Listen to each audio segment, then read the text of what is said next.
Berhubung isu tersebut, Albert T, perkara ini sebenarnya tidak terikat secara langsung dengan pindahan pada hari ini. Saya sependapat dengan Yang Berhormat bahawa SPRM perlu berwas-was. Jangan menggunakan undang-undang untuk menyekat penglibatan peguam.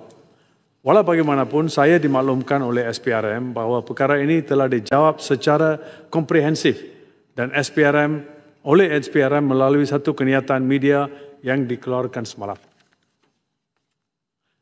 Yang Berhormat Gulugo. Maaf, Yang Berhormat. Terima kasih atas jawapan tersebut. Saya nak tanya, sama ada saya faham bahawa Yang Berhormat Timbalan Menteri telah pun memberi pandangan peribadi yang tak setuju dengan apa yang telah pun dinyatakan oleh apa yang berlaku sekarang. Tapi isunya di sini adalah berkenaan dengan satu isu yang merupakan cornerstone of the legal profession, iaitu berkenaan dengan client solicitor privilege. Jadi saya ada mendengar kenyataan media SPRM di mana telah pun dinyatakan oleh SPRM bahawa mereka telah pun mengikuti prosedur-prosedur yang sewajarnya di bawah Akta SPRM. Tetapi ada juga prosedur seperti yang telah pun dibangkitkan oleh rakan saya Jelutong tadi, di mana terdapat prosedur di bawah Akta SPRM, Akta 46, Seksyen 46 SPRM Act tersebut yang memerlukan satu permohonan dibuat ke Mahkamah Tinggi untuk sekiranya seseorang peguam itu diperlukan mendedahkan maklumat ataupun dokumen-dokumen dan sebagainya. There is due process under the Act. So kenapakah MACC tak mengikut due process tersebut? Itu soalan, itu yang penting. I think rakan saya Jelutong juga akan setuju. Dua perkara betul-betul oleh yang dibangkitkan oleh Yang Berhormat Jelutong dan Yang Berhormat Bukit Gulgul. Saya faham Yang Berhormat tidak selesa apa yang telah terjadi. Saya pun kalau sedemikian sebagai seorang peguam pun merasa sedemikian. Tapi saya rasa ada lunas-lunas yang tertentu dari segi undang-undang. Satu di antaranya solicitor client privilege. Saya rasa mereka terikat dan pada masa ini saya hanya boleh memberi pandangan sedemikian. Selain dari itu oleh kerana dalam penyiasatan, maka saya I don't wish to get involved in the nitty-gritties of the matter. Your opinions are respected. Saya harap SPRM akan mengambil tahu dan ambil tindakan sedalam-dalamnya.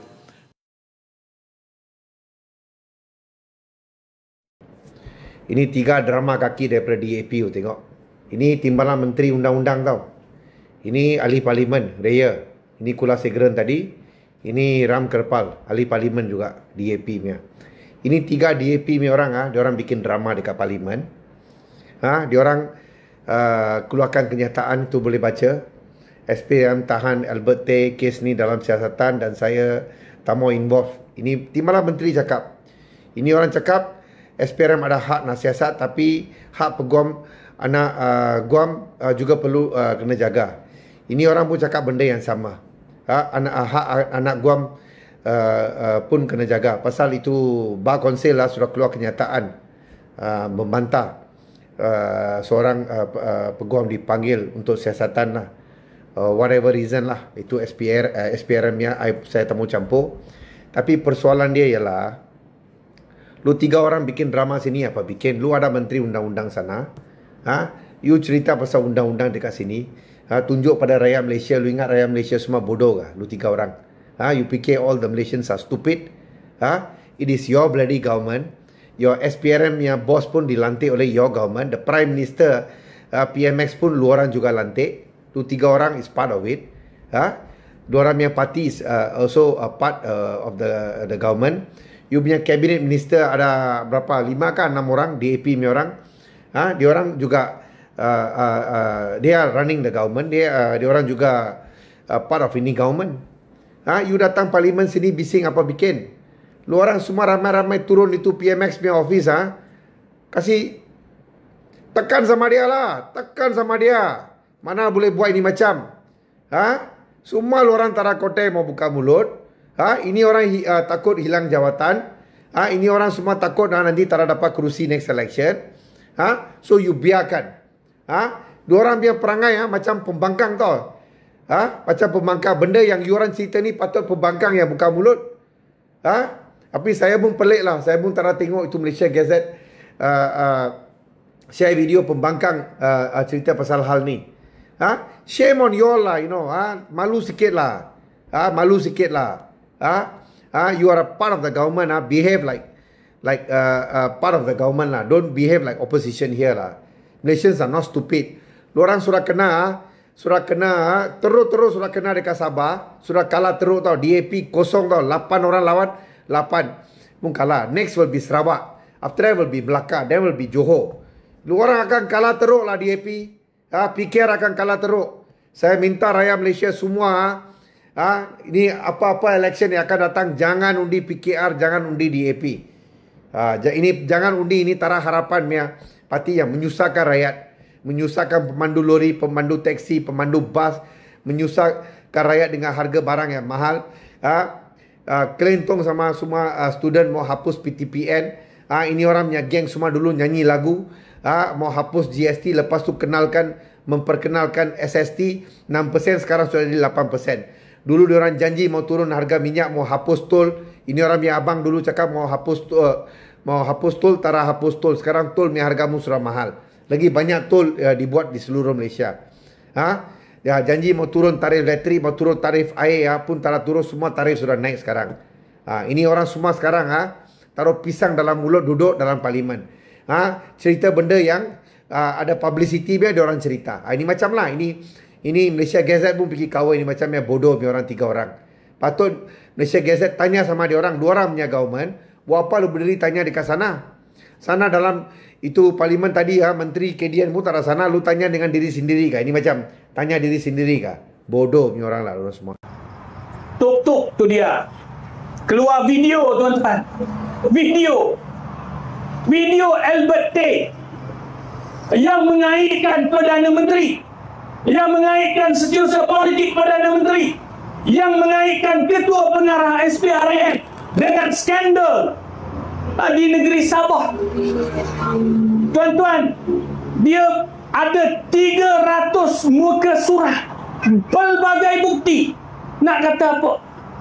Dia ada print screen WhatsApp, dia ada bukti pembayaran, gambar renovation rumah. Tak cukup dengan itu, dia ada resit ukur baju tuan-tuan. Dia ada maklumat baju, maknanya tinggi berapa, panjang berapa. Ni tak boleh tipu. Tak boleh tipu. Kalau saya punya ukuran tuan-tuan, saya ni special tinggi. Nak kata tak betul, tak boleh. Sebab orang boleh ukur. Kawan tu pula saiz dia pun special. Kalau saya terlebih tinggi, dia kurang sikit. Jadi tuan-tuan, bukti ada 300 muka surat. Allah.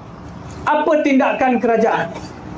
Dan dia dedahkan ini, dia dedahkan supaya pihak berkuasa mengambil tindakan ke atas mereka yang terlibat.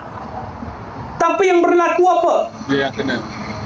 Dia sebagai whistleblower. Tuan-tuan, whistleblower ini adalah pemberi maklumat. Kalau negara-negara lain, negara-negara maju, pemberi maklumat ini akan diberi jaminan keselamatan.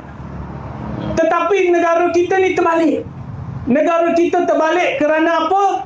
Kerana orang yang mendedahkan itu, dia dedahkan perkara ataupun maklumat yang akan beri kesan kepada kerajaan yang memerintah, akan beri kesan kepada Perdana Menteri. Sebab itulah esoknya rumah dia diserbu, pintu dia dipecah, sedangkan dia dah ada temu janji dengan SPRM. Hari Isnin nak jumpa SPRM, hari Sabtu Ahad pergi serbu rumah dia. Baru ni saudara Sufi pun dipanggil oleh SKMM. Bila kata temu janji hari Ahad, dia tak boleh pergi, dia tak sihat, bagi MC, SKMM tunda. Hak ni memang ada appointment dah hari Isnin, tapi tak tahu apalah yang nak dirahsiakan. Pergi serbu rumah dia, pecah pintu dia, tangkap dia, gari dia, acu pistol di kepala dia. Ni disebut oleh isteri dia lah. Saya tak tahu, saya tak ada dalam rumah dia. Isteri dia kata acu pistol, tuan-tuan. Ini dah level pengganas. Sedangkan dia adalah whistleblower. Dia adalah pemberi maklumat. Dan dikatakan oleh isterinya juga rampas telefon, delete apa video dalam tu. Tak tahu video apa di delete-nya. Saya ke mungkin barangkali movie cetak rompak ke apa, tak tahulah. Tapi di delete-nya. Kalau pegawai penguat kuasa, polis ke, SPRM ke, apa, custom ke, immigration ke, mereka ni sepatutnya dia nak maklumat, dia nak bukti. Dia sepatutnya ambil semua yang ada, didokumenkan, bukan delete, bukan buang.